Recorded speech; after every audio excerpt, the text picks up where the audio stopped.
Paz do Senhor, irmãos. Tudo bem com vocês? Saudade de vocês, hein? Alexandre quis me expulsar daqui, mas Deus não deixou não. O Alexandre queria me detonar, mas Deus não deixou não. Deus é bom, né, irmãos?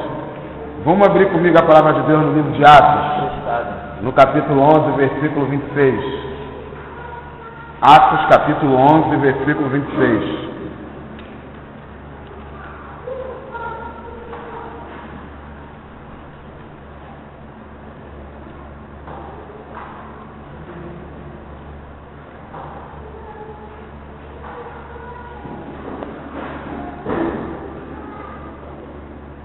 Todos acharam, amém?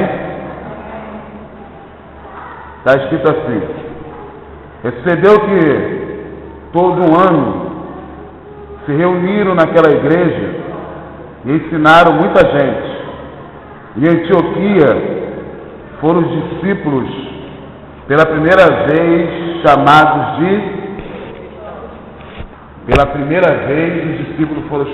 cristãos na cidade de Antioquia. Nós já oramos de joelhos aqui, mas não estavam todos. Vamos curvar nossa cabeça e vamos fazer uma oraçãozinha rápida para Deus abençoar essa noite.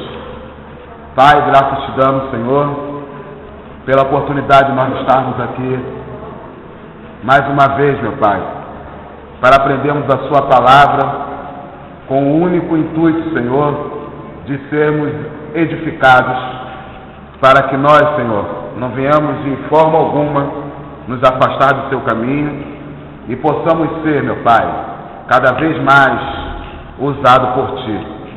Agradecemos a Ti, meu Pai, a oportunidade de nós estarmos aqui aprendendo a Sua palavra, aonde em muitos lugares ela tem sido usurpada.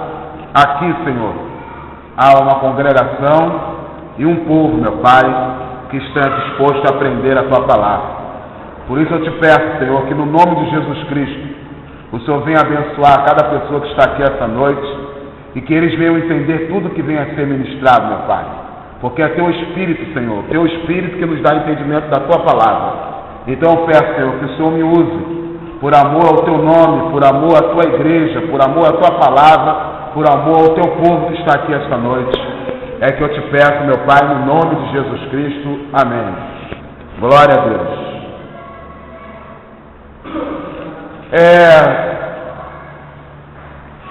Está chegando mais gente ali, aí... tá a moça lá atrás, está te vendo. Então, olha só. Quando o povo chegou em Antioquia, eles foram chamados pela primeira vez de cristão. Provavelmente, o que acredita alguns, esse termo foi usado para eles de uma maneira pejorativa. O que é uma maneira pejorativa? Usado para eles de modo que eles viessem a escarnecer deles. Outros acreditam que chamaram eles de cristãos de modo a elogiar eles. Chamaram eles de cristãos para elogiar. Uma coisa é certa, é que quem olhava para aqueles homens o identificava com Cristo. Porque o nome de Cristo se tornou notório em toda Israel, em todas as cidades circunvizinhas, e se conhecia de Cristo não só a sua doutrina, mas a sua vida, o seu andar, o seu proceder. Vocês vão ver que nos evangelhos, por muitas vezes, quando Jesus chega na sinagoga para poder pregar ou para ensinar, as pessoas diziam dele: não é este porventura Jesus? Não conhecemos a sua mãe, os seus irmãos? Não é ele Jesus, o filho de José? Não é ele o filho de José, o carpinteiro? Não é ele o carpinteiro, o filho de José? Então é interessante que tanto Jesus como a sua mãe e os seus irmãos eram conhecidos. Eles eram conhecidos. E esse conhecimento acerca de Jesus era um conhecimento bom. Vocês vão ver que quando Nicodemos vai com Jesus de noite, Nicodemos chama ele de mestre. Fala: mestre, bem sabemos que tu és de Deus, porque um homem não pode fazer os milagres que tu fazes se Deus não for com ele.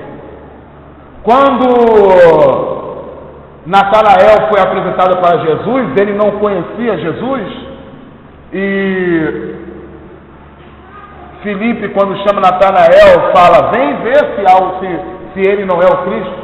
E quando Jesus fala com ele, ele reconhece que Jesus é mestre, é o Cristo, e ele falou assim: você está reconhecendo por isso? O que diria se você visse os céus abertos e os anjos do Senhor subindo e descendo sobre a cabeça do Filho do Homem? Quando Jesus foi tentado pelos principais da sinagoga e pelos herodianos acerca que deveria pagar tributo, ele também era conhecido. Vocês vão ver que falam de Jesus que ele era um homem bom, que não julgava as pessoas segundo a aparência, que andava retamente, mas eles estavam fazendo aquilo para poder pegar Jesus em um ato, mas eles falaram de Jesus corretamente, porque eles sabiam que Jesus era aquilo. Então, quando eles veem os discípulos de Cristo, quando eles veem os apóstolos, eles o identificam com Cristo, por isso chama eles de cristãos. Independente se a causa foi pejorativa, ou seja, como diz na gíria, querendo encarnar neles, ou de uma maneira a elogiar esses homens, uma coisa nós temos que admitir: eles olharam para aqueles homens e viram eles parecidos com Jesus, com Cristo. Por isso o termo cristão, que é uma palavra derivada do termo Cristo, que significa o Messias ou enviado de Deus, ou ungido do Senhor. Então, também naquela época usava-se o nome para... Isso era normal, fazer aquilo. Por exemplo, herodianos eram os seguidores de Herodes. Ou seja, eles davam um nome parecido, um adjetivo àquelas pessoas, de acordo com o seu mestre que eles seguiam. Então, é por isso que eles foram chamados de cristãos. O que é interessante? O que é interessante é que nós que somos evangélicos, nós somos chamados de quê? Cristão, crente, protestante e evangélico. Aí a questão que fica é correto ser chamado de todos esses nomes? Qual é o certo? Ser chamado só de cristão, só de evangélico ou só de protestante? Ou só de crente? Se não é certo ser chamado desses nomes, por que nós somos chamados deles? E se é certo ser chamado de todos esses nomes, por que nos chamamos assim? Porque nós nos identificamos assim, como crente, como cristão, como evangélico e como protestante. É claro que eu não vou falar aqui tudo que que esses 4 termos pode nos dar, e tudo que a Bíblia pode nos apresentar acerca desses 4 termos. Mas o que eu quero mostrar para vocês é que é correto sim ser chamado dos 4 termos. Ser tanto chamado de cristão, crente, protestante ou evangélico é correto. É correto. É triste ver cristãos dizer assim: eu não sou crente não, porque crente é aquele que acredita em qualquer coisa. Eu sou cristão. Aí eu já vi outros dizer assim: não, eu não sou crente não, porque crente é o diabo. Eu sou cristão. Ignoram que esse termo crente aparece mais de 5 vezes no Novo Testamento. Então ser chamado de crente é correto. Então o que nós vamos ver? Nós vamos ver cada um deles. Por exemplo, protestante. Nós recebemos esse nome depois que Martinho Lutero, João Calvino e outros homens que foram chamados reformadores protestaram contra o erro da Igreja Católica, iniciando assim a Reforma Protestante. A Reforma Protestante não foi uma ação de proposta, foi uma ação de protesto. Como eles protestaram contra o romanismo, por isso eles passaram a ser chamados de protestantes. É errado ser chamado de protestante? Não. Por que não? Porque o nosso próprio Senhor Jesus, ele protestou contra os erros da época. Jesus, ele foi o maior protestante que já existiu. Jesus protestou contra os erros culturais, contra os erros religiosos, quanto os erros éticos, quanto os erros morais, quanto os erros familiares, quanto os erros sociais, tudo que havia de errado na época, Jesus protestou. E o interessante é que tudo que nós temos ideia hoje de correto em sociedade, foi Jesus que restabeleceu. Por exemplo, o fato de se não repudiar a mulher por qualquer motivo, foi Jesus que restabeleceu isso.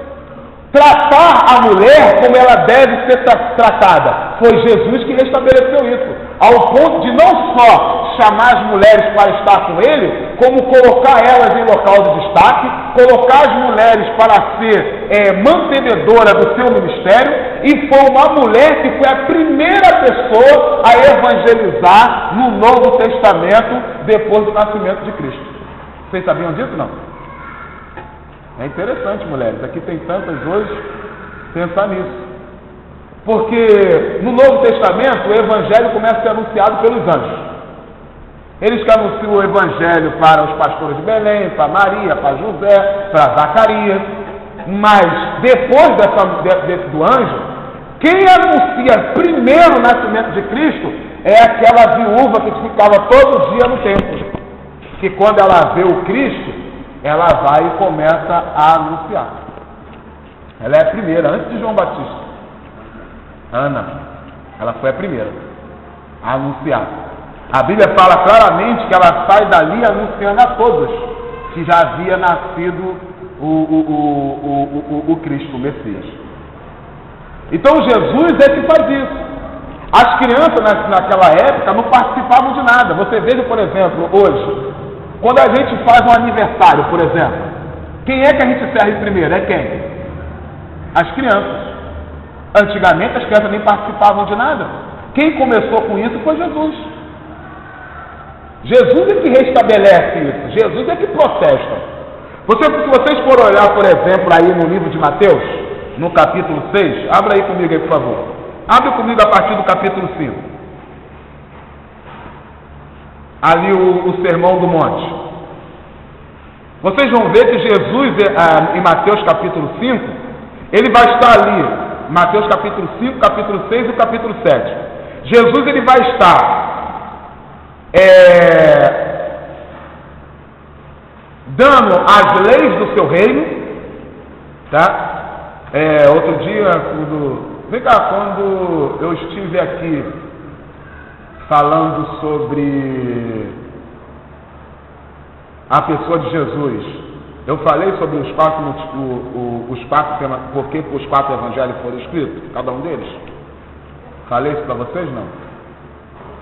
Por que cada evangelista escreveu e para quem escreveu cada um dos evangelhos? O que motivou a escrever?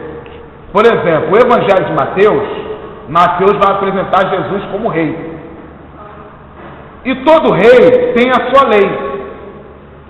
Mas o interessante é que as leis dadas por Jesus aqui, todo reino tem a sua lei, ela também é um protesto contra a religião judaica. Por exemplo, no capítulo 5, Jesus vem estabelecendo uma nova ideia de reino.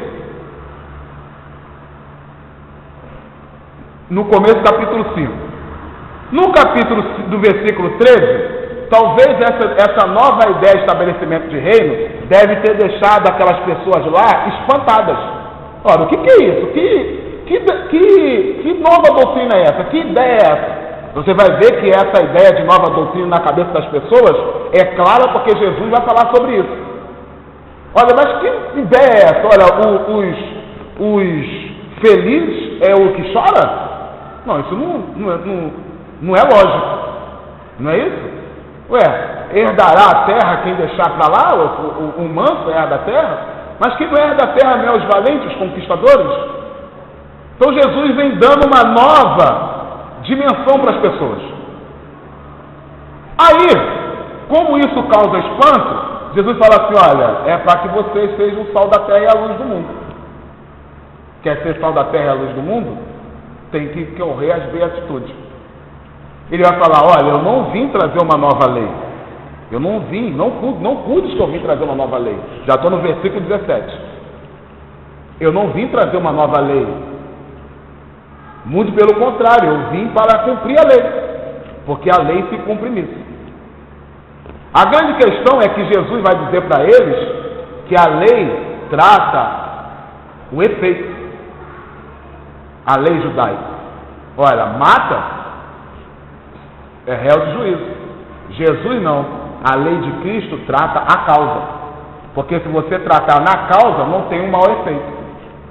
Então ele vai dizer, olha, se você já se polarizar com o seu irmão, para mim você já cometeu o homicídio. E se você disser para o seu irmão raca, para mim você é réu do sinédrio. E se você disser para o seu irmão tolo, para mim você é réu do fogo do inferno. E o que diz os antigos? Agora ele está combatendo a lei dos antigos. O que diz os antigos? Aquele que deitar com uma outra mulher cometeu adultério? Não, para mim não. Para mim, se você olhar para cobiçar, já cometeu o adultério. E o que diz os antigos? Vamos jurar? E aquele que jurar é obrigado a pagar o seu juramento? Ninguém pode cometer perjúrio? Não, para mim não. A sua palavra tem que ser sim, não, que passar disso é procedência maligna. E se te baterem numa face, você oferece a outra. Talvez essa palavra, quando Jesus entra aí, o negócio fica mais... Nós mesmos, vendo dessa maneira, a gente fica mais, né? Eu estou olhando aqui, as pessoas me olhando. Imagine eles naquela época. Aí Jesus fala assim, ó, sabe o que eu quero? É que vocês sejam perfeitos, como perfeito é o vosso Pai que está no céu. Não é uma questão só, é uma questão de ser perfeito. Eu já estou no versículo 47. Porque o Pai fez assim, Ele amou os seus inimigos. Então, a partir do versículo 6, Jesus vai protestar contra a vida devocional deles. E assim ele vai até o final, sem entrar aqui, a gente vai ficar só nisso. Você vai ver que ele fala assim, ó, guardai de fazer o quê? A vossa justiça diante dos homens. Algumas versões está a esmola, porque naquela época se demonstrava a justiça na esmola aos pobres. Então ele fala, guarda de fazer a sua justiça diante dos homens. Entendeu? Aí eles, para mostrar que eram religiosos, o que eles faziam? Davam esmola na frente de todo mundo, oravam na frente de todo mundo, não eram perdoadores. Está falando de uma vida devocional agora. Aí Jesus ficou batendo tudo isso aqui. E uma outra coisa que se via no tempo naquela época era a ganância pelas coisas materiais. E o cuidado com esse mundo. Jesus também combate isso. E ele vai dizer em grande extensão que o Pai, o nosso Pai, que cuida de milho e aves, Ele não vai cuidar muito mais de nós, pessoas sem fidelidade, pessoas de pouca fé. Porque aqueles que não acreditam nisso, têm pouca fé. E ele vai continuar dizendo, não julgueis para que não sejais julgados, porque com a medida que você medir também será medido. Não jogue as suas pérolas aos porcos. Ele vai dizer assim, olha, o Pai é bom, gente. O Pai é bom, pede, Ele dá, pede, recebe, bate, encontra. Aí ele vai chegar aqui e vai dizer assim, agora você tem que prestar atenção. Isso serve para todos. Não só para os principais da sinagoga, mas para nós que agora estamos dentro do reino de Deus. Não julgue ninguém pela aparência. Julgue as pessoas pela obra de cada um. E ele vai dar uma advertência seríssima. Nem todos que me dizem Senhor, Senhor entrará no reino do céu. E depois ele vai dizer que aonde você deve voltar a sua verdade, que é em próprio Cristo, que é a rocha. Ele diz, todo aquele que ouve essas minhas palavras e a praticam, assemelha um prudente que edificou sua casa sobre a rocha, descer a chuva, correr o rio, bater o vento, e foi grande a sua queda, porque ela não estava edificada sobre a rocha, ela edificada sobre a areia. Quem edifica a sua casa sobre a areia, queda. Quem edifica sobre a rocha, fica firme. Não nos disse claramente que nós passaríamos por chuva, por tempestades, por ventos, por inundações, mas nós ficaríamos de pé.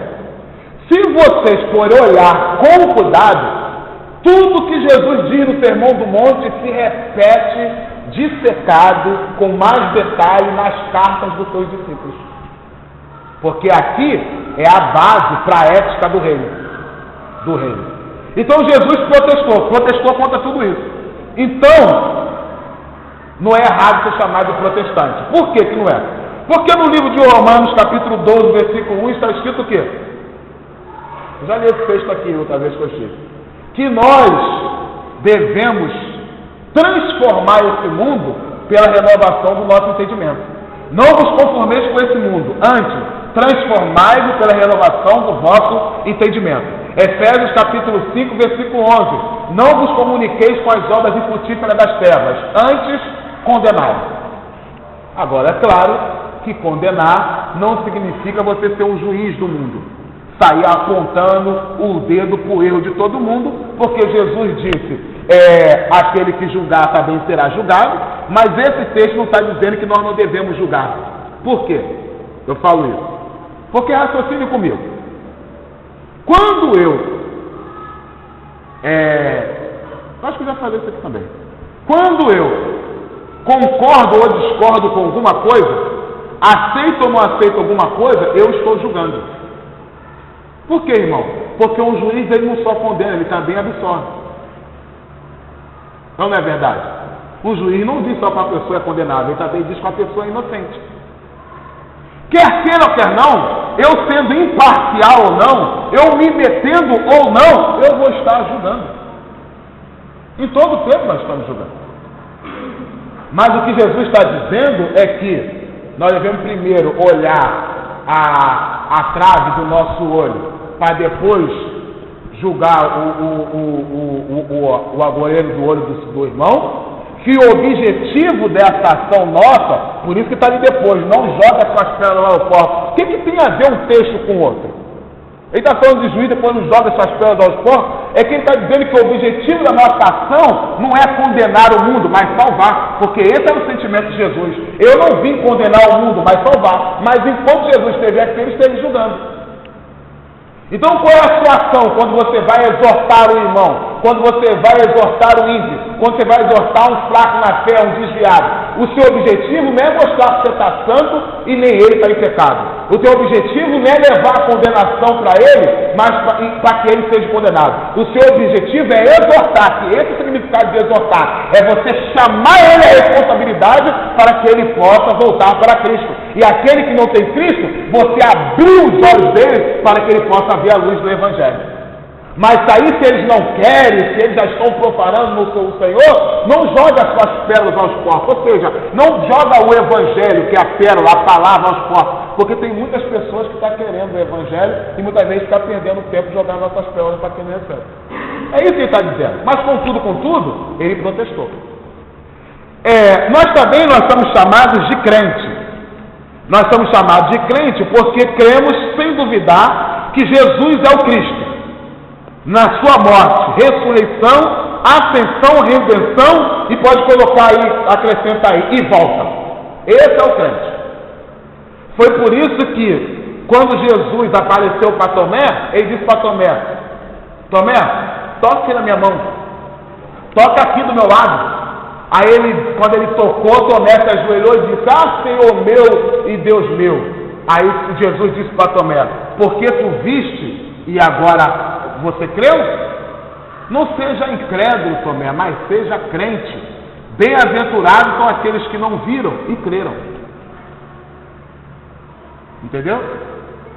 Agora sabe, deixa eu abrir um detalhe aqui, só para vocês, só para deixar a nossa cabeça meio maluca. Vocês repararam em que estado está essa frase? Bem-aventurado aqueles que não viram e creram. Está no passado, no pretérito perfeito. O certo era estar no futuro. O certo era Jesus dizer, bem-aventurado é aqueles que não verão e crerão. Porque isso não tinha acontecido ainda, porque todos que tinham crido naquele momento estavam crendo porque viram, até o próprio Tomé. Mas Jesus tem tanta certeza das coisas dele, você vai ver na Bíblia ele tratando muita coisa do futuro como se fosse passado, porque para ele já aconteceu, ele tem certeza, ele não tem dúvida disso. Por exemplo, quando vai falar acerca do Messias, em Isaías capítulo 9, versículo 6, como é que está escrito lá? Quem lembra desse texto? Um menino nos, um filho se, e o principado, está tudo no passado, mas é uma profecia, como é que pode isso? Porque Deus não tem dúvida que o menino ia nascer, e que o filho nos seria dado para nós. E que esse filho que nos seria dado, o principado estaria sobre ele. E que o nome dele é esse, não é aquilo? Esse, já era, sempre foi o nome dele. Maravilhoso Conselheiro, Deus forte, Príncipe da paz e Pai da eternidade. São 3 nomes com nome duplo, é nome próprio e adjetivo. Maravilhoso Conselheiro, é um nome só. Deus forte, Príncipe da paz e Pai da eternidade. Ele sempre teve esse nome. Por isso Deus trata como se fosse passado. Porque ele tem certeza. E você vai ver várias profecias na Bíblia e assim no passado. Então Jesus vai dizer aqui para Tomé que ele deveria ser crente. Crente. No livro de 1 Coríntios, no capítulo 1, versículo 21, o apóstolo Paulo vai dizer que aprove a Deus salvar os crentes pela loucura da pregação. Então, esse termo crente é um termo bíblico. A palavra de Deus vai falar acerca de Abraão, como crente Abraão. Vai falar que Abraão era crente. Crente é aquele que crê. Então, o que é um crente para a gente hoje? Olha o que eu coloquei aí na revista. Pedi para vocês, na revista não, na apostila. E pedi para vocês acrescentarem. Crente, claro que isso é um resumo. Resumo. Crente é aquele que crê sem duvidar que Jesus é o Cristo, ou seja, que Jesus, aquele homem chamado Jesus, o Bar José, que é Jesus, o filho de José de Nazaré, aquele homem, ele não era só filho de José e de Maria, ele era o Cristo, ou seja, o Messias, o enviado de Deus, que ele morreu e ressuscitou, que ele ascendeu ao céu. Por causa dessa morte e ressurreição, nós recebemos a redenção, ou seja, a nossa salvação, e que ele vai voltar. A gente precisa crer nisso. Porque o apóstolo Paulo, ele disse. Quando o apóstolo Paulo fala lá para Timóteo acerca da sua esperança, ele fala claramente. Ele fala, combati o bom combate, acabei a carreira e guardei a fé. Que não adianta você fazer tudo no reino de Deus e não guardar a fé. Aí ele vai falar, desde agora a coroa da justiça está guardada para mim. Ele tinha certeza. O qual o Senhor, o justo juiz, me dará naquele dia. Está falando do dia de Cristo, lá no tribunal de Cristo. Mas ele não vai dar, não é só para mim não. Vai dar para todos que aguardarem a sua vinda. Então nós temos que crer que Jesus vai voltar. Entendeu? Porque se a gente tem aquela ação completa, que não vai ser completa, quase completa, para fazer tudo na casa de Deus, orar, jejuar, fazer a obra, evangelizar, e não tiver esse amor de ver Cristo voltar, nós vamos ser igual àquela igreja que Jesus fala lá. Conheça as tuas obras, sei que você faz tudo. Resumindo, você faz tudo. Eu só tenho uma coisa contra ti.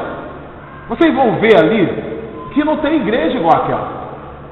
Quer ver? Abre comigo aqui, por favor. Apocalipse capítulo 2. Eu não sei se hoje eu encontro uma igreja igual àquela, que tenha tudo isso. Quando ele fala que tem tudo isso, não é em uma e outra pessoa não. Aquilo ali tem na igreja. Agindo na igreja plenamente. Ele fala, Apocalipse capítulo 2, versículo 2.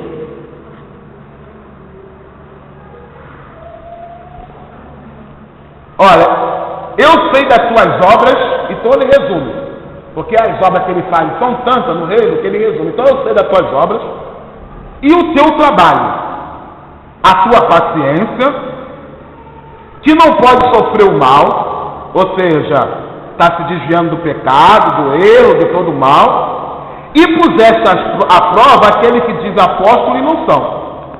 Tu achaste mentirosa, sofreste sem paciência, e trabalhaste pelo meu nome, e não te cansaste. Ele 3 vezes fala aqui da ação deles no reino de Deus de trabalho. 3 vezes. Mas ele vai dizer aqui, tenho porém contra ti que deixaste a tua primeira caridade, o teu primeiro amor. Lembra-te, pois, de onde? Como é que está escrito aí? Pronto, está caído. Caído não entra no reino de Deus. Pode fazer o que quiser, está caído. Porque não guardou o primeiro amor. Jesus, ele teve essa preocupação. Eu vou falar sobre isso, lá na frente, sobre fidelidade. Ele disse, quando Jesus contou a parábola do juiz iníquo, ele disse, porventura, quando o Filho do Homem vier, encontrará fé na terra? Jesus também, ele disse, eram 2 preocupações que Jesus tinha acerca da sua volta. Da outra vez ele disse também lá em Mateus, ele disse também no livro de Mateus, lá no capítulo 24, ele disse, por se multiplicar a iniquidade, o amor de muitos esfriará, mas aquele que perseverar até o fim será salvo. Esse texto não é para o mundo, é para a igreja. Porque o mundo não tem como perseverar nas suas obras para ser salvo. Se o mundo perseverar nas suas obras, eles vão ser cada vez mais condenados. O único que pode perseverar nas suas obras para ser salvo é o crente. E o texto é um só. Por se multiplicar a iniquidade, o amor de muitos esfriará, mas aquele que perseverar até o fim será salvo. É um texto só. Então Jesus estava preocupado com isso. Então o que acontece? O crente, ele tem que crer nisso. O crente, ele tem que crer. Quando você crê, você age de acordo com aquilo que crê. Mas às vezes você pode estar fazendo sem crer muito, aí você se torna religioso, você se torna um hipócrita, porque às vezes está fazendo com medo do que as pessoas vão dizer. Então eu deixo de fazer? Não, volta para o primeiro amor. Entendeu? Volta para o primeiro amor. É isso que Jesus quis dar para aquela igreja, que aquelas cartas são as cartas que Jesus escreveu para aquelas igrejas. Vocês sabem por que tem aquelas 7 cartas? A gente tem tempo? Tem muito tempo hoje, estamos aqui até meia-noite? É porque eu estou com saudade, então não é necessário, né? Olha só, irmãos, as 7 cartas que ele escreveu aquela de Apocalipse fala de 7 períodos da igreja na Terra, de 7 eras da igreja da Terra depois da ascensão de Cristo. Interessante, né? Eu não vou entrar aqui em assunto escatológico não, mas vou dar um lembrete só para vocês aqui, para vocês poderem conseguir ler o livro de Apocalipse com mais, sem embolar. Quer ver, a gente parece que o livro de Apocalipse sem embolar, né? Para mim, o livro de Apocalipse é um dos livros mais organizados que tem. Mas ele não é muito explicado, então parece organizado. Então abre todo mundo aí no livro de Apocalipse aí, para vocês lerem o livro de Apocalipse essa semana. Até domingo. Domingo vocês vão chegar aqui e falar, Alexandre, lemos o livro do Apocalipse. Amém? Amém. Então vamos lá. Na verdade, o livro do Apocalipse vai seguir uma linha. Entendeu? Então vamos lá. Jesus veio para a terra, morreu e ressuscitou. Certo? Ascendeu ao céu, segue a igreja e depois Jesus volta. Quando Jesus ressuscitou, ele está o quê? Jesus está glorificado. Então começa por aí. Então a primeira coisa que aparece aqui é Jesus glorificado, não é isso? Em Apocalipse capítulo 1? Não é isso não? Todos abriram? Jesus glorificado. Aparece aí. Jesus glorificado, ascendeu ao céu, fica o quê? A igreja. Então são 7 períodos da igreja. 7 cartas escritas para Apocalipse. Está aí. 7 períodos da igreja. Aí vem o que? A visão do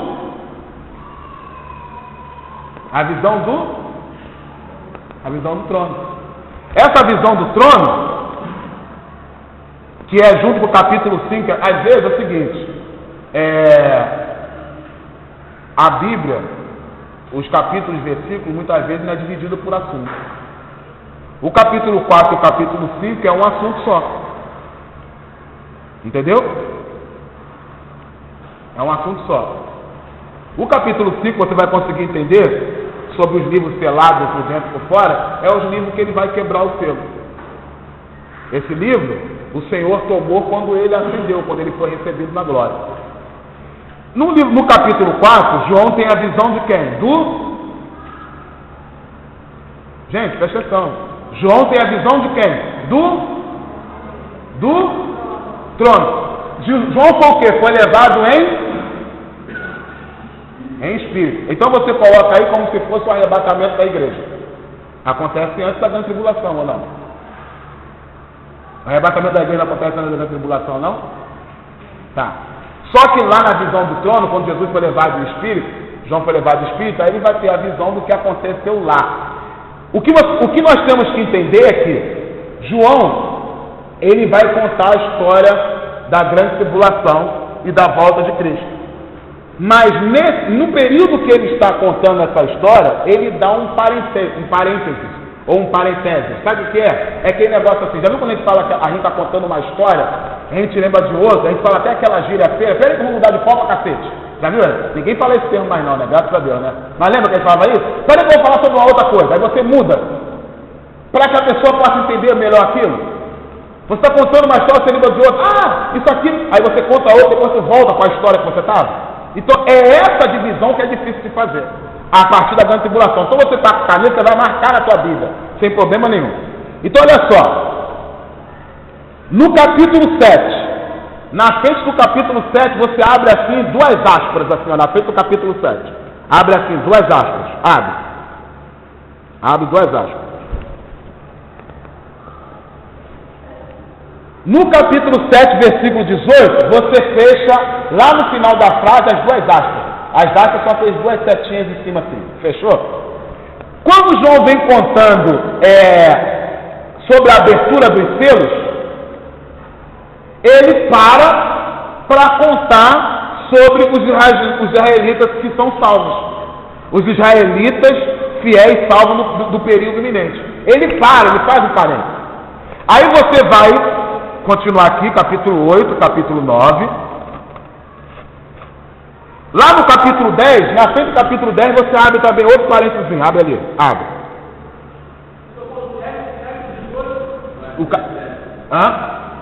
O capítulo 7. Não, no capítulo 7, eu estou no capítulo 7 de Apocalipse. E o versículo 17, lá no final do versículo 17. Lá no versículo 17. Aí você vai aí, no capítulo 10 agora. Você abre o capítulo 10. Capítulo 10. Fez lá na frente do capítulo 10?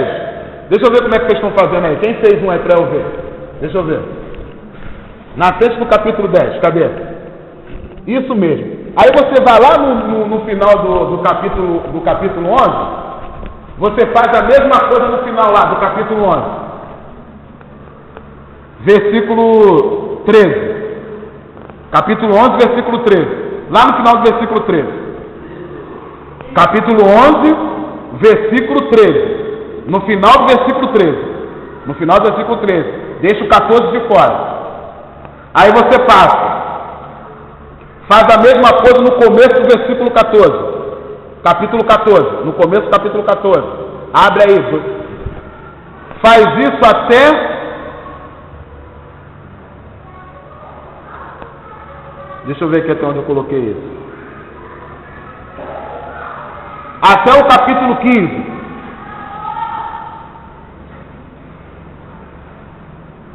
Começo do capítulo 15. Aí no capítulo 15 você fecha de novo lá no versículo 4.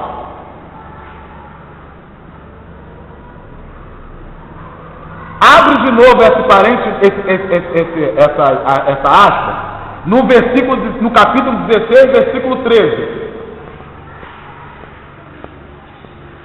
Capítulo 16, versículo 13.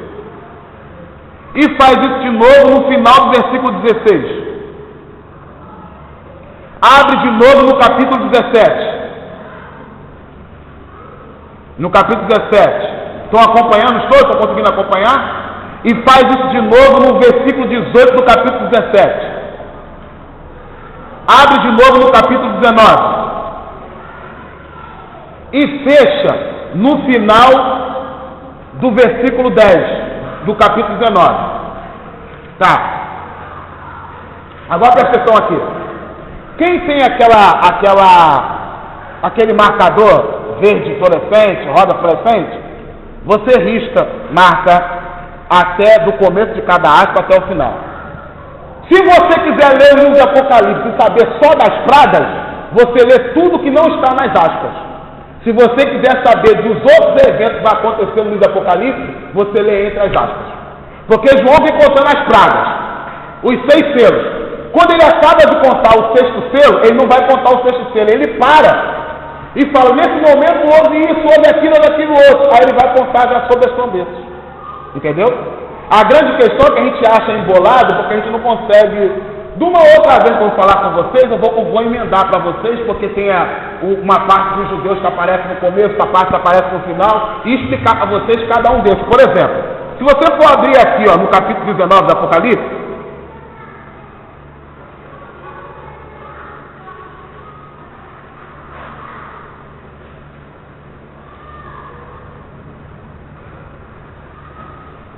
esse capítulo 19 do Apocalipse,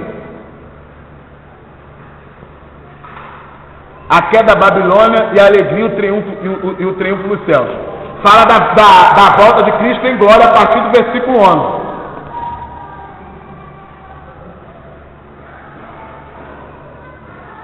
Mas aqui vai falar do juízo da grande prostituta. No capítulo 12, olha só que coisa interessante. Abre aí no capítulo 12 de Apocalipse.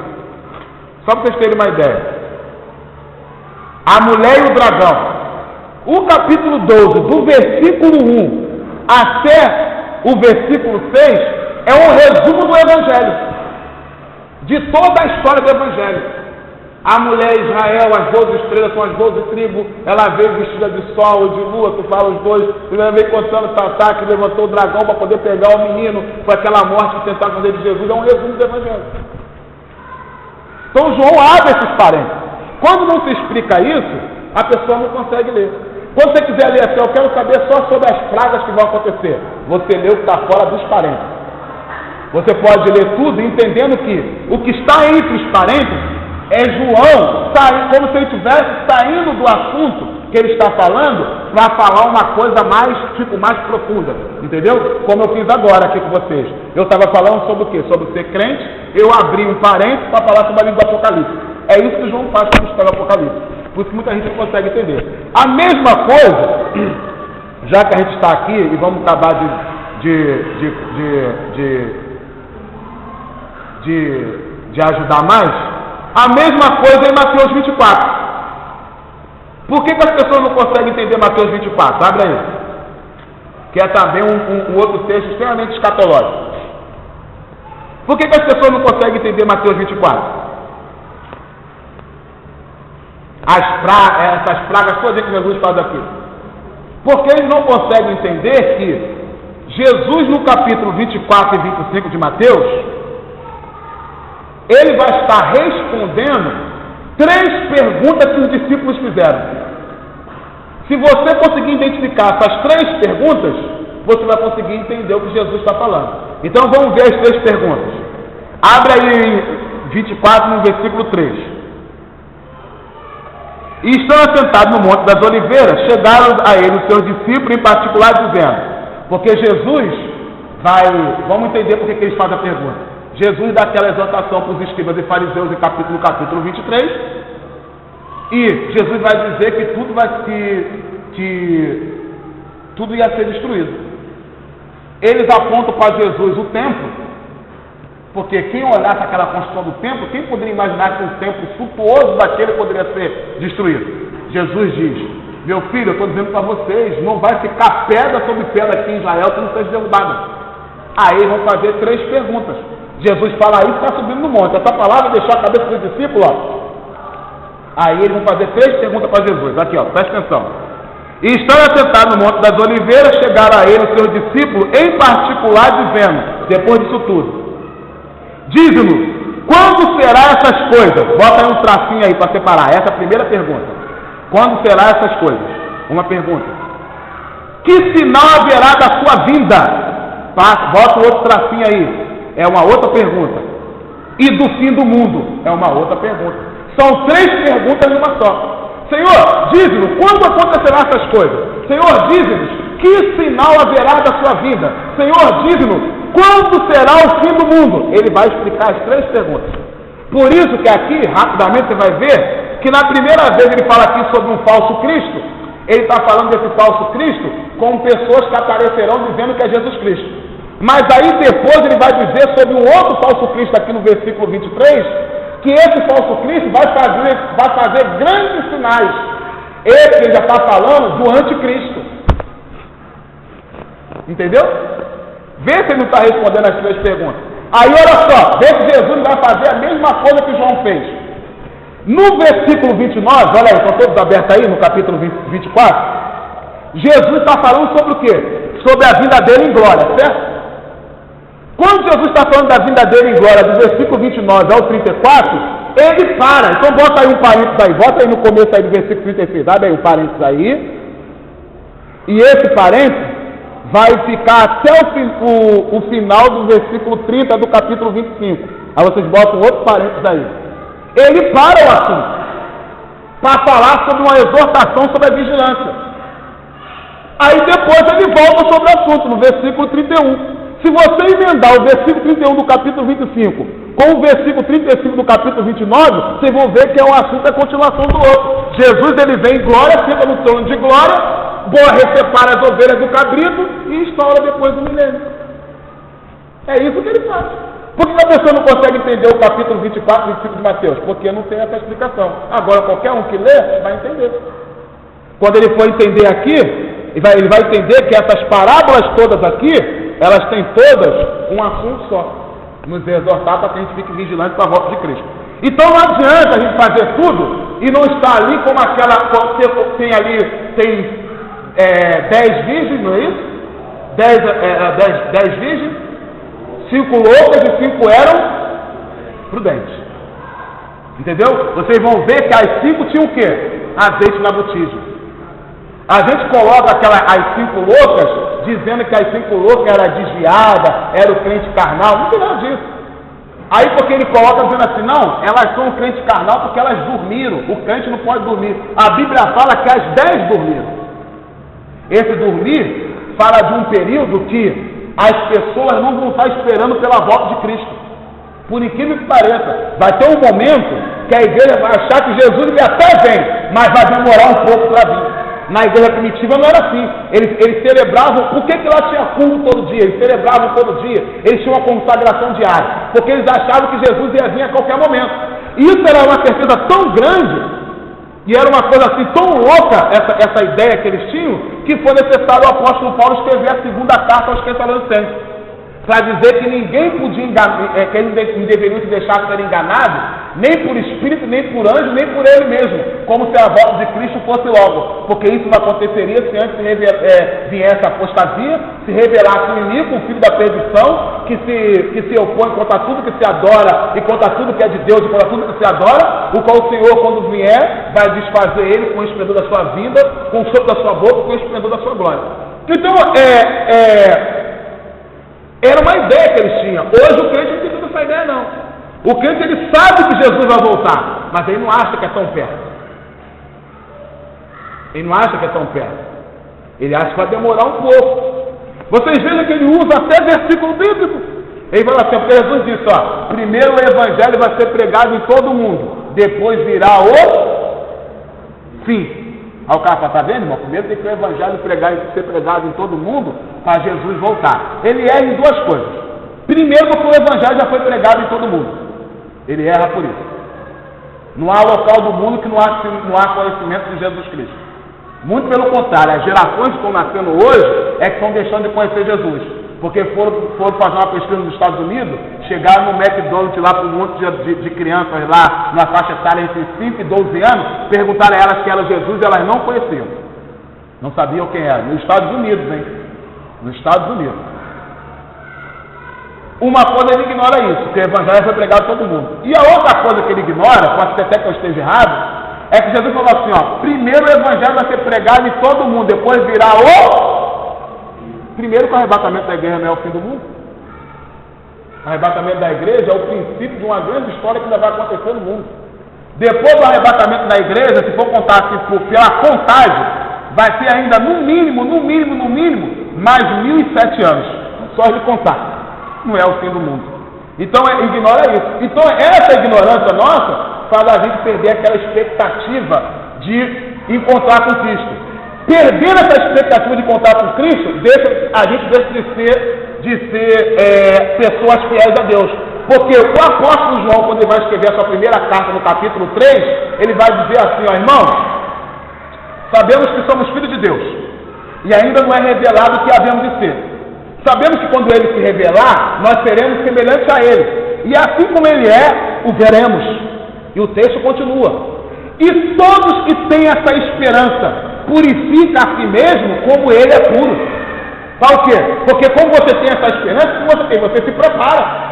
Uma noiva se prepara para poder receber o marido. É a analogia que Jesus faz, é o símbolo da igreja, é a noiva de Cristo. Então, eu quis enfatizar a respeito disso, de ser crente, principalmente acerca disso. Porque eu tenho visto que pessoas creem em milagre, creem no poder, creem, mas está faltando assim, não, você quer que Jesus vai voltar agora? Irmão, ele vai voltar, ele pode voltar, ele vai voltar. Então está faltando essa crença. Não precisa se cumprir nada para Jesus voltar, Jesus pode voltar a qualquer momento. Uma outra coisa que nós somos chamados também é de evangélicos. Por quê? Evangélicos são aqueles que andam conforme o evangelho de Cristo, conforme essas boas notícias, proclamando e informando a todos que pedirem prova da nossa fé acerca do evangelho. O apóstolo Paulo vai dizer que nós devemos andar conforme o evangelho de Cristo, ou seja, comportai-vos conforme o evangelho de Cristo. Você vai ver que o apóstolo Paulo vai dizer também no livro de Efésios, no capítulo 4, e vai dizer também na carta que ele escreveu aos Colossenses.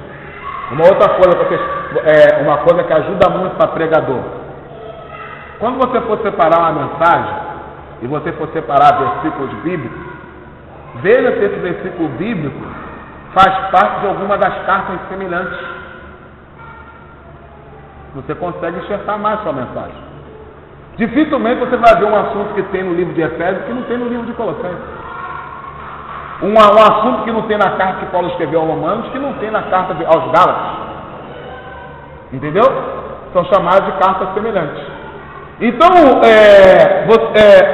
você vai ver que tanto no livro de Efésios como na carta que ele escreveu aos Colossenses, o apóstolo Paulo, ele vai falar que nós devemos aprender, nos comportar como nós aprendemos de Cristo, como nós ouvimos de Cristo, se é que nós temos ouvido de Cristo.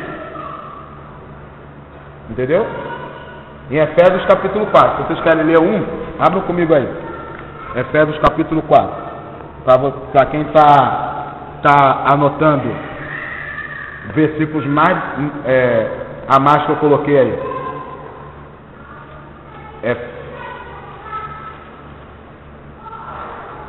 Efésios capítulo 4, do versículo 17 em diante. Eu digo isto e testifico no Senhor, para que não andeis mais como andam também os outros gentios, na vaidade do seu sentido, entrenecido no entendimento, separado da vida com Deus, pela ignorância que há neles, pela dureza do seu coração, os quais, havendo perdido todo o sentimento, se entregaram à dissolução, para com avidez cometerem toda a impureza. Mas vós não aprendeste a fim de Cristo, se é que tendes ouvido e neles foste ensinado, como essa verdade em Jesus. Quanto ao trato passado, despojado de tudo, da cólera, da malícia, da maledicência, do orgulho, você vai ver que esse assunto aqui, ele se repete no capítulo 3 de Colossenses. Igualzinho. E ele fala a mesma coisa. Se é que a gente tem ouvido de Cristo e se é que a gente tem andado nele. Então, ser evangélico é a gente andar de acordo com esse evangelho de Cristo. Aí eu botei para vocês aí também um resumo do que é o evangelho, para que a gente saiba o que é o evangelho. Eu coloquei bem resumido mesmo, que eu tenho um estudo sobre o que é o evangelho, só sobre esse assunto, né? Ele é até um pouco grande, e eu botei aí um resumo bem rápido para vocês do que é o evangelho. O evangelho significa boas novas, boas notícias. O evangelho é a chegada do reino de Deus até nós. Porque Jesus disse, o tempo está cumprido, o reino de Deus está próximo, arrependei-vos e crede no evangelho. Você vê, Jesus disse, o tempo está cumprido, o reino de Deus está próximo, arrependei-vos e crede no evangelho. Para o quê? Para que você possa fazer parte desse reino. Reparem, quando Jesus vai enviar a missão dos 12 dos 70, ele não manda mais dizer que o reino está próximo, mas dizer, o reino já chegou. Pode ver lá. Jesus envia, aonde está na cidade que está, diga, o reino de Deus já chegou. Chegando lá, expulsar o demônio, curar os enfermos, faça isso, faça aquilo, de graça receber, de graça dá. O reino de Deus já chegou. E para nós, o reino de Deus já chegou. Entendeu? O reino de Deus é isso aí. O reino de Deus está em nós e entre nós.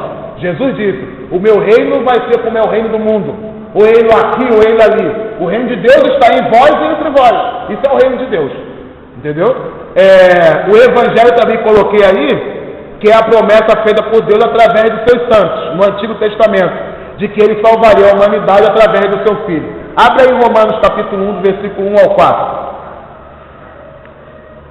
Deus ele prometeu no Velho Testamento que salvaria a humanidade através de um Redentor, através do seu Filho. Em Romanos capítulo 1, versículo 1 ao 4, o apóstolo Paulo dá um resumo disso para a gente. Ele fala assim, ó: Paulo, servo de Jesus Cristo, chamado para apóstolo, separado para o Evangelho de Deus, o qual antes havia prometido pelos seus profetas nas Santas Escrituras, acerca do seu filho, que nasceu da descendência de Levi, segundo a carne. Veja, ele prometeu nas Escrituras através dos seus santos profetas. 1 Pedro capítulo 1, versículo 10. Para vocês acrescentarem mais um versículo aí, que fala também sobre isso. Se vocês essa semana já pegaram essa apostila para estudar, vocês vão conseguir lembrar de tudo aquilo que eu estou falando aqui, além do que está na apostila. Mas se largar ela de lado, dificilmente vocês vão lembrar de novo quando vocês vierem pegar nela mais lá na frente. 1 Pedro capítulo 1, eu disse o que? Versículo: da qual salvação inquiriram e trataram diligentemente os profetas, que profetizaram da graça que vos foi dada, indagando que tempo ou que ocasião de tempo o Espírito de Cristo que estava neles indicava anteriormente, certificando os sofrimentos que Cristo havia de vir e a glória que se lhe havia de seguir. É interessante. O Evangelho é o cumprimento de uma promessa. O Evangelho também é a manifestação do poder de Deus para a salvação de todos aqueles que creem. Romanos capítulo 1, versículo 16. O apóstolo Paulo vai dizer: por isso é que eu não me vergonho do Evangelho. Ele está falando isso, fazendo uma comparação às suas tribulações e às suas perseguições que ele estava passando. Porque o Evangelho não é uma religião. O Evangelho é o poder de Deus na terra transformando o ser humano, para que o ser humano seja humano como um humano deve ser. É aquilo que eu falei aqui quando eu dei o estudo sobre santidade, lembra? Que a verdadeira santidade é a gente ser humano. Que muitos querem ser grandes homens e mulheres de Deus, anulando a sua humanidade. O próprio Deus não fez isso. Ele que nunca fez humano, ele veio na forma humana. Então Jesus, quando veio aqui na terra, Jesus, quando esteve aqui na terra, ele nos demonstrou isso. Ele nos demonstrou quem Deus era e como o homem deveria ser. Entendeu? Aí você vai ver quando a Bíblia fala de fazer a gente nova criatura, não é nova criatura um outro ser existente, é uma criatura renovada, é renascimento. Por que ele fala de renascimento? Entendeu? De ressurreição, de quem estava vivo, morreu, agora precisa ressuscitar.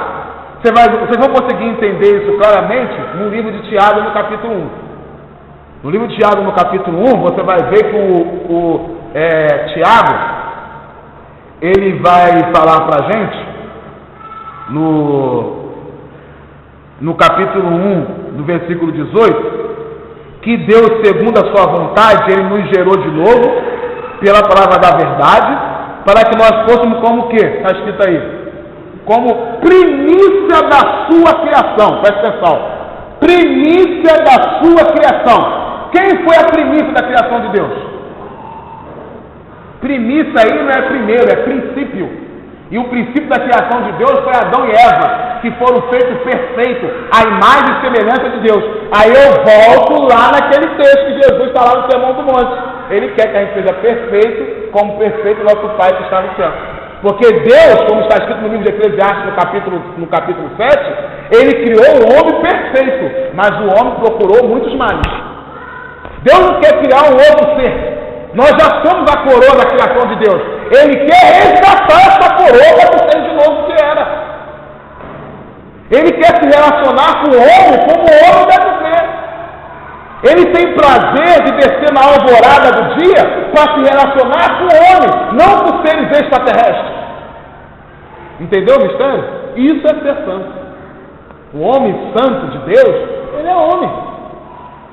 Ele é ser humano que Deus criou. Mas Deus é tão bom que, além de ser homens humanos, nós recebemos do Senhor coisas maravilhosas, que são os dons. Esses dons que o Senhor, o Jesus, quando desceu às partes mais profundas da terra, quando ele subiu, levou cativo o cativeiro e deu os dons aos homens. E para que ele dá esses dons aos homens? Para que nós possamos, através desses dons, resgatar outros homens que estão mortos nas suas ofensas e pecados, e depois de resgatar esses homens que estão mortos nas ofensas e pecados, ensinar eles, discipular eles, para que eles sejam edificados, fortalecidos, para que também sejam pessoas resgatadoras de outras pessoas e firmes para a volta de Cristo. Foi por isso que o apóstolo Paulo disse, eu volto no texto, ele fala, eu combati o bom combate, acabei a minha carreira e guardei a minha fé. É isso que é ser um homem de Deus, gente. Simples assim, né? Bem simples, né? A gente coloca uma coisa tão, mas é simples, é isso. Então, o Evangelho é isso, veio para transformar. O Evangelho é essa manifestação do poder de Deus. É por isso que os primeiros livros do Novo Testamento se chamam Evangelhos, porque eles vão contando essa boa notícia. Os Evangelhos não são a biografia de Jesus. Os Evangelhos é para contar essas boas notícias. Tanto é que os Evangelhos, o foco deles é o ministério de Cristo. Tudo que os Evangelhos contam, sem ser o livro de Lucas, na sua maioria, na sua totalidade, aconteceu em 3 anos. E ninguém faz uma biografia de uma pessoa em 3 anos. E ninguém pode fazer uma biografia de quem é eterno. Então o Evangelho não é a biografia de Jesus. O Evangelho veio para contar essas boas notícias, ou seja, veio para falar dessa boa notícia que foi Deus enviar o seu Filho ao mundo para que nós sejamos salvos. E você vai ver que o João vai falar isso no final do seu livro. Vai falar, irmãos, muita coisa Jesus fez. Mas eu estou contando isso aqui só para que vocês saibam que Jesus é o Filho de Deus. Que aquele Jesus, ele que é o Filho de Deus, não é outro. É aquele que é o Filho de Deus. E que todo que nele crê vai ter vida em si mesmo. Entendeu? É para isso que foi escrito. O objetivo dos evangelhos é esse. Para dizer que Jesus é o Filho de Deus, dizendo isso, então cumpriu a promessa. Tem poder de Deus para transformar a vida. Eu me encosto em Jesus, eu me achei em Jesus e eu tenho vida. Aí ele mesmo disse, né? Eu vim para que tenham vida e tenham em abundância. Cristão, aí eu coloquei o termo cristão, como aparece aí que Antioquia ele foi chamado pela primeira vez.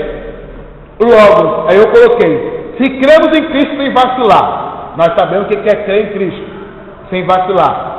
Crer que Ele é o Messias, que Ele veio, que Ele morreu, ressuscitou e que Ele vai voltar. Andamos e professamos isso, o seu Evangelho, ou seja, somos evangélicos. Protestamos contra tudo isso que está aí, com a nossa própria vida primeiro e com a pregação da única verdade. Somos protestantes, logo também somos cristãos. Então, é correto ser chamado de evangélico, cristão, crente, protestante, qualquer um que for chamado, para mim, e pelo entendimento da palavra, é o mesmo nível. Você não vai ser menos que você é chamado de crente. Não, o cara está me chamando de crente, você é um cristão de Deus. Não pode. Cristão é um termo usado para a pessoa. O que nós temos que ser mesmo? Somos filhos de Deus. Filho que serve. Filho que serve. É que a gente também é uma outra coisa que tem no nosso meio, que é uma doideira. Fica uma discussão. Não, irmão, nós não somos filhos de Deus, nós somos servos. Não, nós somos filhos. Irmão, existe uma profecia lá no livro de Malaquias, que o Senhor ele fala isso, eu vou fazer para mim filhos que servem. Entendeu? Filhos que servem. Somos nós, filhos que servem. Filhos que servem. E o termo da palavra servo é escravo. Tá? Mas só para... Vamos lá, temos tempo? 9 horas. É na primeira folha. Okay. Então vamos lá. O que é ser cristão? Aí nós sabemos que a primeira coisa para você ser cristão, ela precisa do quê? Ela precisa aceitar a Cristo como Senhor e Salvador da sua vida. A primeira coisa. Você vai conseguir entender isso em Romanos capítulo 10. Quem quiser colocar aí, está anotando, vai botando aí, Romanos capítulo 10. Entendeu? Ali está todo falando acerca da salvação. Deixa eu ler aqui a partir de qual versículo, para ficar melhor o entendimento. Romanos capítulo 10. Romanos capítulo 10 todo mesmo. Romanos capítulo 10. Leia ali devagarzinho para conseguir entender com grande facilidade como é que você faz para ser salvo, acerca da salvação. Dentro disso, aí nós podemos falar. Ser cristão, como nós já vimos, eu só vou separar, não vou nem falar muito sobre isso. Ser cristão é ter uma vida transformada, ser uma nova criatura. 2 Coríntios capítulo 5, versículo 17. Aquele que está em Cristo, nova criatura é. As coisas velhas se passaram, eis que tudo se fez novo. É o que Paulo fala, tanto no livro de Efésios como no livro de Colossenses. Nós devemos nos despojar do velho homem e devemos nos revestir do novo. Entendeu? Em Gálatas capítulo 6, versículo 15 está escrito: porque em Cristo Jesus, nem a circuncisão e nem a incircuncisão tem virtude alguma, mas sim ser uma nova criatura. Então essa para Deus é a virtude, é você ser uma nova criatura. Essa transformação, nós falamos sobre isso aqui quando nós estudamos sobre santidade, que essa transformação na nossa vida, em certas áreas acontece imediatamente, mas outra acontece como? Está aí, está escrito na apostila. Gradativamente. O importante é que ela aconteça, é que a gente seja sempre constante, cada um na sua possibilidade, cada um de uma maneira, um mais rápido, outros mais lentos, mas sempre constante. Não podemos ser pessoas que ficam oscilando. No livro de Provérbios, no capítulo 4, versículo 18, está escrito o quê? Que a vereda do justo é como a luz da aurora, que vai brilhando mais e mais até ser dia perfeito. Efésios capítulo 4, versículo 13, que todos nós com cara descoberta refletimos a glória do Senhor, somos transformados de glória em glória até a imagem do Filho de Deus. Esse é o objetivo de Deus, fazer com que nós, seres humanos, agora transformados para ser humanos, alcançamos a imagem de Cristo. Primeiro na pessoa terrena, que ele foi aqui, e depois na pessoa glorificada. Esse é o objetivo de Deus. Vocês vão ver isso claramente em Romanos capítulo 8. Os que nos selou também predestinou, e o que predestinou também enviou, para que eles fossem conforme a imagem do seu Filho. Entendeu? Esse é o objetivo de Cristo. E ele fala também isso de novo no livro de Filipenses, que Jesus tem o poder de transformar todos, para que todos sejam igual a ele. E em 1 João também fala isso, que nós lemos também em 1 João capítulo 3. O objetivo de Deus é esse. Ele quer um povo igual a Cristo. Igual a Cristo. E não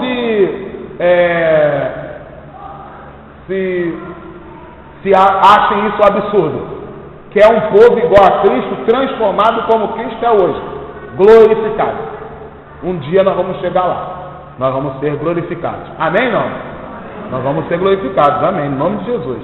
Ser cristão é ter uma vida santa. Você vai falar assim, mas Luiz, por que você colocou isso? Pô, ter vida transformada é ter uma vida santa? Porque uma coisa, em 1 Pedro capítulo 1, versículo 15, está escrito o quê? Sede santo porque eu sou santo. Uma coisa é que me deixou assim... Uma coisa me deixou assim abismado acerca de um personagem bíblico. Foi Saul. No livro de 1 Samuel, no capítulo 10, versículo 6, diz que Saul, ele teve a vida dele transformada e recebeu o Espírito de Deus, porque ele é rei, não podia ser um rei sem ter o Espírito de Deus. Você vai ver que depois dali, Saul começa com uma vida totalmente errada, ao ponto que Deus o rejeita. Saul até profetizou no meio dos profetas, E virou esse ditado em Israel, quando ouvia não sei o que, um ovelha, assim, não estaria por aí Saul profetizando no meio dos profetas? E ele entra numa vida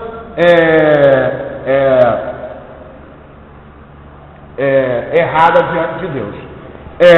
Toda pessoa que busca evoluir espiritualmente, ela não pode de maneira nenhuma se esquecer de que também deve evoluir em todas as outras áreas da sua vida. Ou seja, deve associar o crescimento espiritual ao crescimento intelectual, físico, social e emocional. Lembramos de Jesus Cristo, que cresceu e desenvolveu-se em todas as áreas da sua vida. O apóstolo João, quando ele escreve a sua carta para um irmão, ele diz assim: irmão, eu quero que você te vá bem em tudo e que tenhas saúde, assim como a tua alma vai bem. Entendeu o que o João está dizendo? João está dizendo para aquele irmão que ele espiritualmente, emocionalmente, ele ia bem, mas as outras áreas dele não eram do mesmo nível. Não era do mesmo nível. Então João fala para ele assim: irmão, eu quero que você vá bem em tudo. Agora ele vai dizer que tenha saúde e que tenha saúde, assim como a sua alma vai bem. Tem gente que é muito bem espiritualmente, mas nas outras áreas ele não é. Porque ele não sabe que ele tem que ter esse nível. É essa ideia que a gente tem de que ser crente é ser divino. Agora de Deus não divide com o outro não, gente. Ele já tem divino demais. Não é demais não, suficiente. Já são 3. Não é demais não, suficiente, completo. Não tem ninguém divino. Nem os anjos são divinos. São seres celestiais, é diferente. Divino não. Divino é só o Pai, o Filho e o Espírito Santo. Então a gente vai assim: não, eu quero ser um homem santo, cheio de poder. Se alguém encostar em mim, ele vai tomar uma carga de força que vai falar: gente, o que é isso? Que doideira é essa? O poder de Deus, gente, presta atenção numa coisa, guarda com vocês, ó. A Bíblia fala de 3 dons. A Bíblia fala de vários dons. Os dons são vários. Mas ele se fecha em 3 grupos: os dons do Pai, os dons do Filho e os dons do Espírito. Os dons do Pai é para o funcionamento do corpo. Os dons do Filho é para o aperfeiçoamento dos santos. E os dons do Espírito para a edificação da igreja. Porque um corpo, nós somos o corpo de Cristo. Um corpo, para que ele consiga viver, ele tem que se movimentar, crescer e edificar. Aperfeiçoar. Não adianta só crescer. Cadê isso aqui, ó? Aperfeiçoamento. Por isso os dons ministeriais, lá em Efésios capítulo 4. Para tornar a gente perfeito. Apóstolo, pastor, profeta, evangelista, doutor. Para tornar a gente perfeito. Perfeito no conhecimento de Deus. Para que nós não sejamos mais meninos inconstantes, levados por roda por qualquer vento de doutrina. São esses ministérios. Os dons espirituais, os 9 dons espirituais, servem para quê?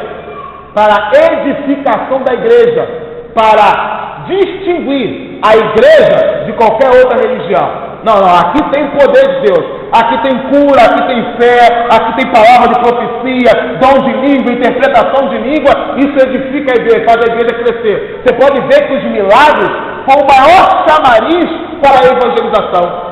O primeiro milagre que aconteceu foi um mover do batismo do Espírito Santo. 3.000 almas se converteram. Depois daquele milagre lá do corpo na Porta Formosa, mais almas se converteram. Filipe fazia milagres, pregava a palavra e Deus testificava a palavra com sinais de prodígio. Milagres que aconteciam. Edificava a igreja cresce. Mas não adianta a igreja crescer, ser intelectual, mas ficar parada. A igreja tem que se movimentar, ou seja, tem que ter movimento. São os dons assistenciais. É o que está em Romanos capítulo 12. Sem aqueles dons é impossível existir igreja. Presidir, profecia aparece lá de novo. Ajudar, está lá, ó, dom, dar dinheiro para a igreja, ajudar não só na igreja, mas no próximo. Aí você vai ver lá em Romanos capítulo 12 o que tem lá. Aquilo ali é para que haja um movimento na igreja. É a pessoa que trabalha na limpeza. É a pessoa que lidera o grupo das mulheres, o grupo dos varões, o grupo de não sei o quê. Eles presidem pequenos grupos. Porque como é que o pastor Silas Malafaia poderia estar aqui e lá na sede ao mesmo tempo? E aqui na Assembleia de Deus Vitória em Cristo? Não é o pastor Silas Malafaia não está aqui? Como é que vocês falam que ele é pastor dessa igreja? Porque ele colocou um representante, o representante do departamento coloca outro, e aí é assim que trabalha, são presidentes de grupo. Por isso é lá, presidir, são grupos divididos.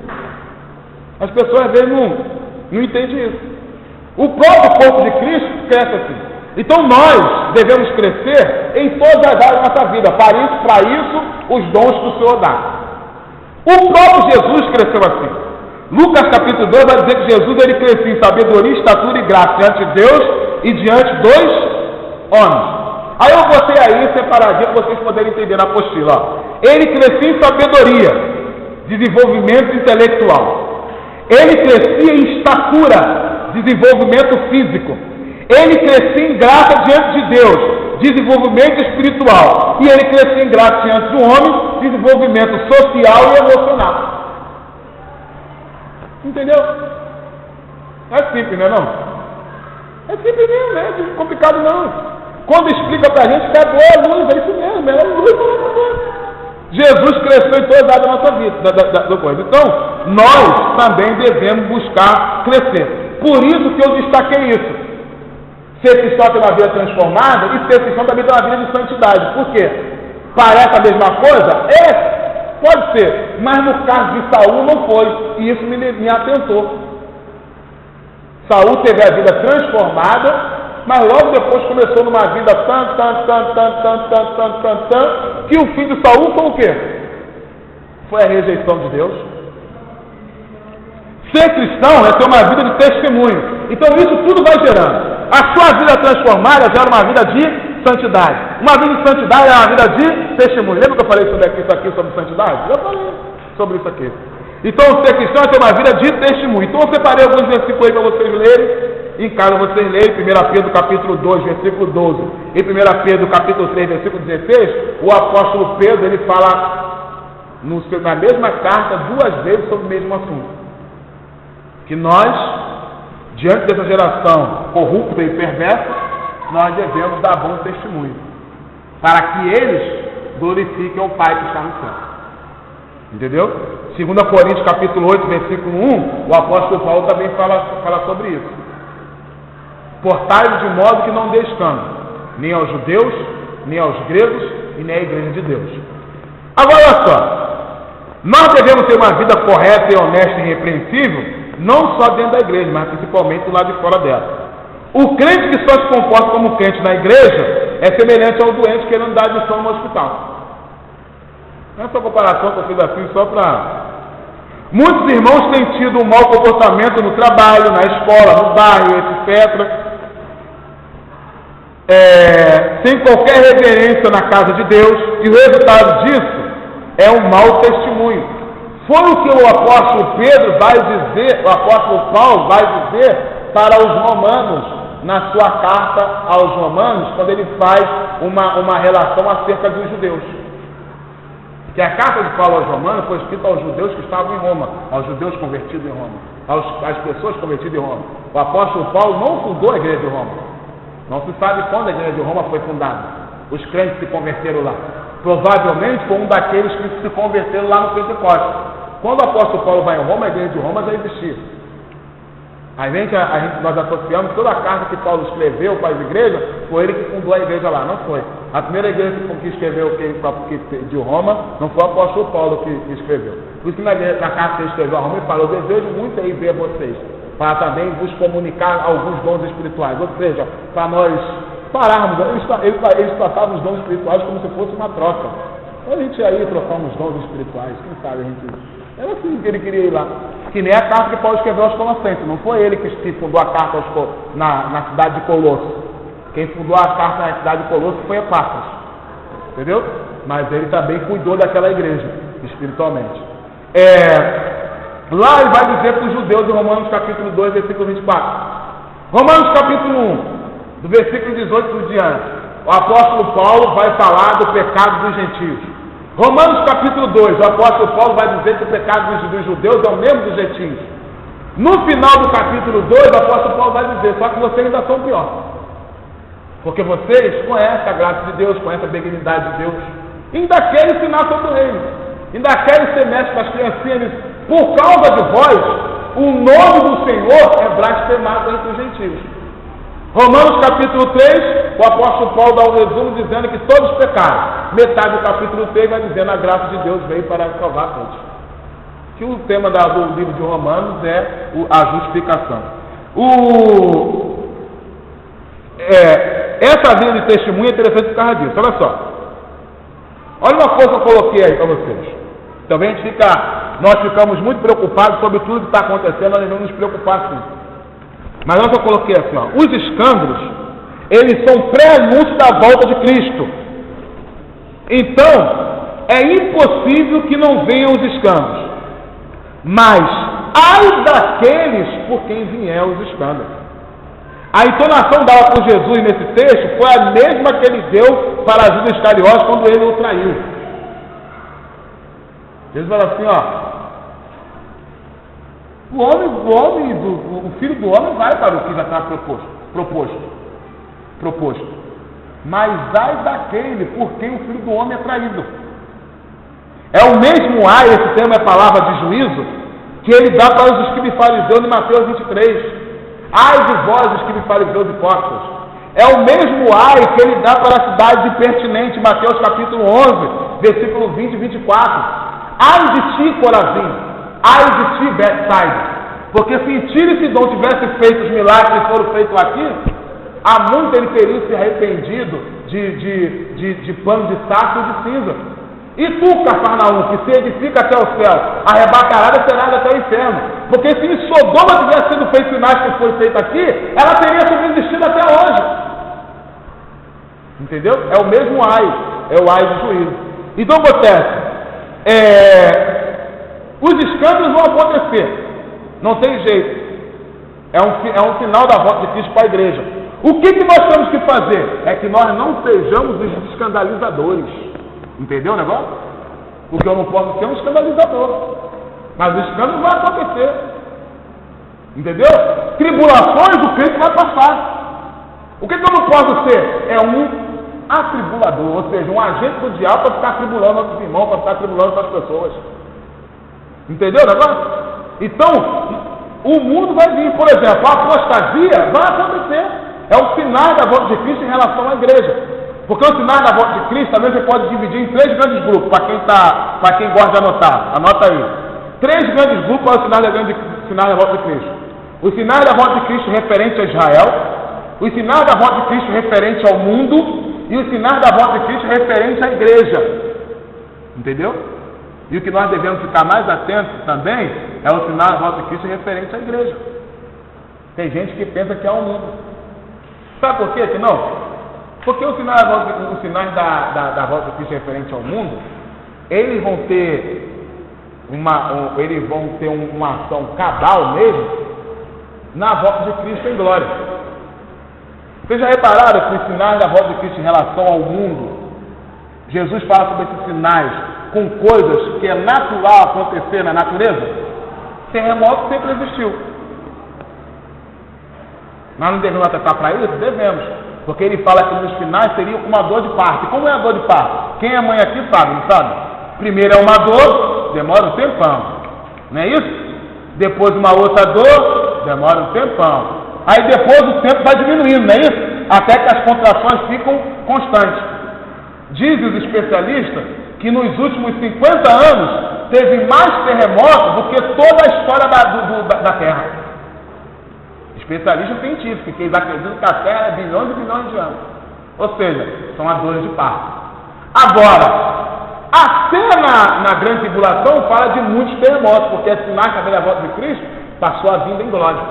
Mas qual o sinal da volta de Cristo nós temos que nos atentar? Eu gosto muito de me atentar mais. É acerca de Israel, porque Israel é o relógio escatológico de Deus, e acerca da igreja. Acerca da igreja. Porque o apóstolo Paulo disse, Jesus não vai vir, isso não vai acontecer, sem que antes venha a apostasia. E a apostasia já está aí. A apostasia é o desvio deliberado, particular ou em grupo da fé cristã.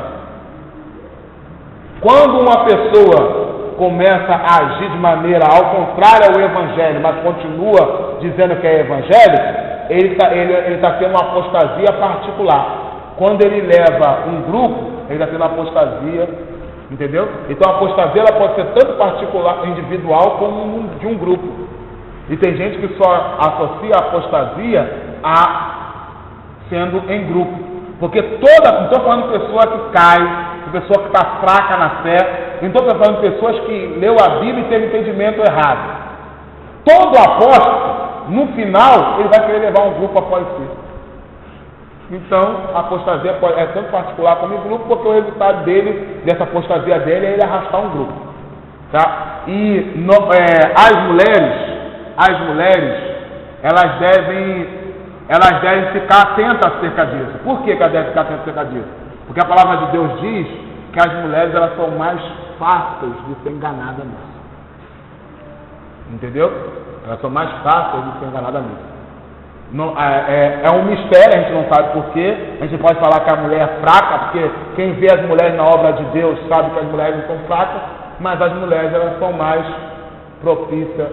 E o apóstolo Paulo ele fala assim, ele dá até comparação, eu tenho medo que assim como a serpente enganou Eva, acabei enganando muito de vocês. Ou seja, ele dá uma comparação porque é mais fácil para as mulheres ter que ficar mais atentas. A mulher tem que ficar mais atenta acerca disso aí.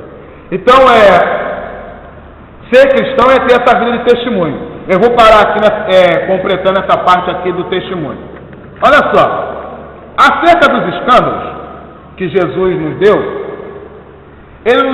deu, Jesus ele fala 3 vezes acerca, ai do mundo por causa dos escândalos. Ou é mister porque venham os escândalos. Ou também fala, é impossível que não venham os escândalos. Nas 3 vezes que Jesus fala isso, está em 3 assuntos diferentes, em 3 contextos diferentes.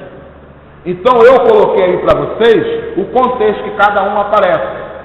Em Lucas 17, do capítulo 1 ao 4, Jesus ele vai dizer que seríamos melhor para nós lançarmos algo pesado no pescoço, amarrar e lançar no mar, do que não querer reconciliar com o nosso irmão.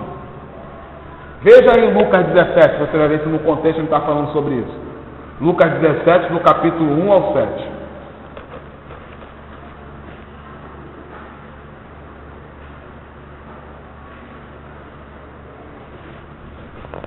Você vai ver que Jesus está... Qual o assunto que Jesus está falando aí?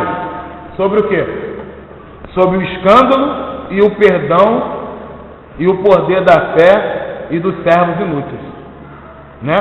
No versículo 1 ao 4 ele diz aos discípulos, é impossível que não venham os escândalos, mas ai daquele por quem vier. Melhor lhe fora que pusesse no pescoço uma pedra de moinho e fosse lançado ao mar, do que fazer tropeçar um desses pequeninos. Olhai por vós mesmos, se teu irmão pecar contra ti, repreenda-o e ele, entendeu? Você vai ver que o assunto é um só, entendeu? Uma outra coisa que Jesus vai falar é que seria melhor a gente se lançar no mar com algo pesado no pescoço do que tomar alguma atitude que impedisse a entrada de alguém no reino do céu. É o que ele vai falar em Mateus no capítulo 18, do versículo 6 ao 7. Mateus capítulo 18, do versículo 6 ao 7.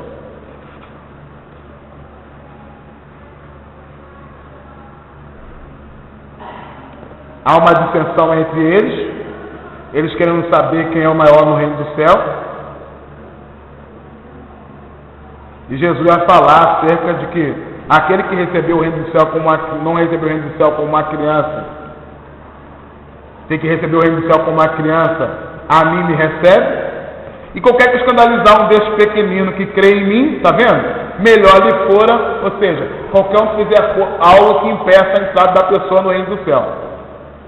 E aí ele vai dizer que seu olho escandalizar quando nós estamos sabendo que é você matar os membros do teu corpo que faz com que a gente peque. E uma outra coisa que ele vai falar aqui é que seria melhor nos lançarmos ao mar com algo bem pesado no pescoço do que nós servirmos de tropeço e impedimento para que alguém faça a obra de Deus. Você vai ver isso em Marcos capítulo 9, versículo 42.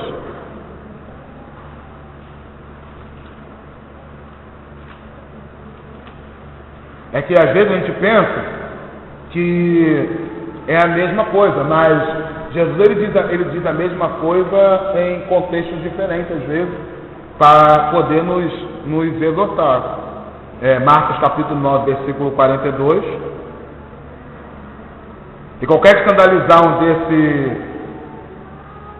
um desses pequeninos, você vai ver o seguinte, mais uma vez há aqui uma dissensão. Essas dissensões entre os discípulos parece que aconteceram 3 vezes, tá? Para saber quem era maior no reino do céu. Uma vez foi só os discípulos, outra vez a mãe dos discípulos vai lá pedir por eles, outra vez tem uma discussão entre eles só. E Jesus vai lançar dizendo para eles que os discípulos vão se justificar. Vai dizer assim: Senhor, nós vimos as pessoas expulsando o demônio que não nos serve. Aí nós o impedimos. Jesus fala assim: rapaz, ninguém que faz milagre no meu nome depois vai vir falar mal de mim não, cara. Porque quem não é contra nós é por nós. Aí vai dizer assim: porque qualquer que vos der de beber um copo com água, assim, qualquer que seja, não perderá o seu galardão nesse século nem no século vindouro. Ele vai dizer assim, e qualquer que escandalizar, você vai ver que está dentro do mesmo assunto. Esse epílogo aqui é para que a gente possa entender o assunto que vai ser coisa, mas aqui é um assunto só. Qualquer que escandalizar um desses pequeninos que crê em mim, melhor ele fora, entendeu? Então isso serviu de escândalo, porque aqueles homens que estavam expulsando outro demônio no nome de Jesus, ele por algum motivo deve ter ouvido Jesus pregar em algum lugar e creram naquela palavra, e não estavam ali, estavam em outro lugar e viram pessoas endemoniadas. O que eles vão fazer? Poxa, vamos expulsar no nome de Jesus, vamos expulsar, porque ele profeta nos ensinou lá os discípulos, fizeram isso. Quando os discípulos viram ele fazendo aquilo, foram lá tentar impedir. Não faz isso não, você não é do nosso mesmo contexto, você não tem a mesma visão que nós temos, você não está na mesma unção. E ele falou assim: rapaz, está fazendo besteira e está escandalizando. Ele está fazendo o que é certo no reino de Deus, no nome de Deus, e é de Deus? Porque você tem a ideia que um tem que usar roupa e o outro não deve usar por causa disso, você acha que não deve fazer? Meu filho, está escandalizando. Está escandalizando. E aí daquele que fizer escândalo, hein? Você sabe qual é o preço de cada alma dessa daí? Para você ficar ali escandalizando, jogando uma dessas, querendo jogar elas fora por causa de besteira? Por causa de roupa, sexualidade, cigarro, não sei o quê, não quer no poder do Evangelho, vai lá e prega para ele e transforma a vida dele. Então Jesus, ele é muito incisivo acerca disso, porque ele sabe o trabalho que dá para resgatar cada alma, entendeu? Eu ouvi um pastor dizendo, um teólogo dizendo que ele fala assim, eu queria entender o que foi que aconteceu no universo para que seja necessário que uma das pessoas da divindade viesse em forma humana e tivesse que morrer. Isso é muito sério, gente. Não é brincadeira de Playmobil, não. Não é clube de bolinha, nem casa de boneca, não. O que foi que aconteceu realmente no momento da queda do homem? O que aconteceu realmente para que fosse necessário que uma das pessoas da Trindade viesse em forma humana para morrer? Para o cara chegar e de qualquer fazer escandalizar uma pessoa e impedir que ela entre no céu. Então, é o que Jesus fala. Vai vir os escândalos, não tem jeito, mas nós que somos cristãos temos que ter uma vida de testemunho. Na outra semana que eu estiver aqui, com a apostila fica melhor, nós vamos continuar e terminar esse assunto, o que é ser cristão. Agradeço a oportunidade. Eu sei que nós vamos orar depois de novo, mas eu queria que vocês curvassem a cabeça. Eu queria fazer uma oraçãozinha rápida com vocês. Amém? Senhor, meu Deus e meu Pai amado, te agradecemos por estar aqui. Que essa palavra fique no coração de cada pessoa que está aqui essa noite. Te agradeço pela oportunidade que o Senhor me deu de estar ministrando essa palavra. Nos abençoa cada vez mais, meu Pai. Nos enche da Tua graça e do Teu conhecimento. Não deixa, meu Pai, que nada nos falte. Nos abençoe, Senhor Jesus, para que nós possamos viver melhor a Sua palavra. É que eu te peço, meu Pai, no nome de Jesus Cristo. Amém. Eu agradeço a minha oportunidade. Agradeço vocês terem vindo. E na outra semana nós estaremos aqui de novo. Amém. Para o Senhor Jesus. Glória. Graças. Glória. Amém. Eu estou muito feliz pela sua vida, porque o professor Luiz está há 4 meses sem mim. Nós paramos no estudo para visitar a colaboração. A igreja estava num momento difícil, as coisas estavam muito emboladas. Eu parei o estudo e o Luiz voltou hoje, graças a Deus, para começar um novo processo aqui de estudo da palavra. O Luiz está vendo tudo. Então, olha como essa mensagem é importante. Nós estamos num momento de oração, agora passamos para o momento da palavra. Quantas pessoas poderiam estar aqui no chão, mas não se preocupe. Examine a sua vida depois de tudo que você vai aprender aqui. Como que Deus vai fazer na sua vida? Você está explicando a coluna da palavra e a coluna da oração. Porque Deus vai construir um ministério grande e você vai estar na frente de muita gente. Amém? Amém?